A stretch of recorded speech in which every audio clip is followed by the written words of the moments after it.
What's up, guys? Today, I have an insane rebuild story for you.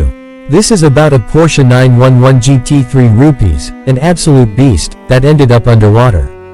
Yep, you heard that right. It went for a swim, and when I first saw it, it looked like a total loss.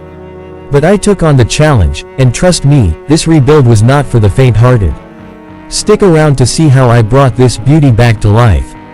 I found this GT3 Rupees at an auction, listed as a flood-damaged vehicle. The pictures didn't do justice to how bad it really was. The moment I saw it in person, my heart sank. The interior was soaked, the electronics were fried, and that high-revving 4.0L flat-6 engine completely waterlogged. From what I gathered, the car had been caught in a flash flood. Some guy tried driving it through deep water, and well, let's just say, Porsches don't float. The insurance company wrote it off, and that's where I came in. The first step was stripping it down to see the extent of the damage. And let me tell you, it was bad. The carpet smelled like a swamp, there was corrosion on the wiring, and every single module was fried. I had to remove the entire interior, the engine and transmission, the suspension components. Water had made its way into the engine, which meant a full rebuild was necessary. At this point, I knew this was going to be one of the toughest projects I'd ever done. The heart of this GT3 Rupees is its high-revving 4.0L engine, and it was filled with water and silt. First, I stripped it down completely, pistons, rods, everything. The crankshaft had minor rust spots, but luckily, it wasn't beyond saving. I replaced bearings, pistons, rings, gaskets. Once the engine was cleaned, machined, and reassembled, I was dying to hear it roar again. But before that, there was a whole electrical nightmare to deal with. Flood-damaged cars are infamous for electrical issues. The entire wiring harness had to go.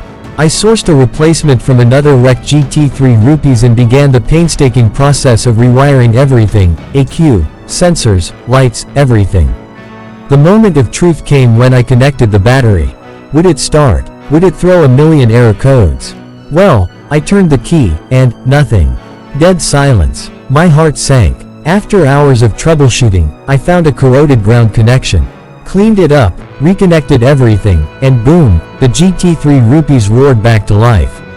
That high-pitched exhaust note was music to my ears. Now that the engine was running, it was time to focus on cosmetics. The body panels had water stains, but surprisingly, the paint was salvageable with some serious polishing. I replaced the seats moldy beyond saving, the dashboard completely fried, the suspension just to be safe, a fresh set of Michelin Pilot Sport Cup 2 tires in alignment, and we were ready for the real test. The moment I had been waiting for, the first drive. I took it out on an open road, heart pounding. Would it feel the same? Would there be hidden gremlins? But the moment I hit the throttle, all my worries disappeared.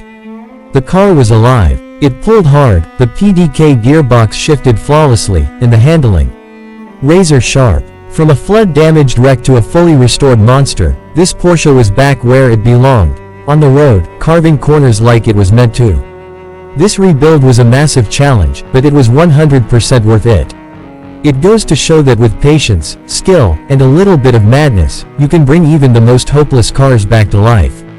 If you enjoyed this build, make sure to like, subscribe, and drop a comment below. What car should I rebuild next? Let me know. Thanks for watching, and I'll see you in the next one.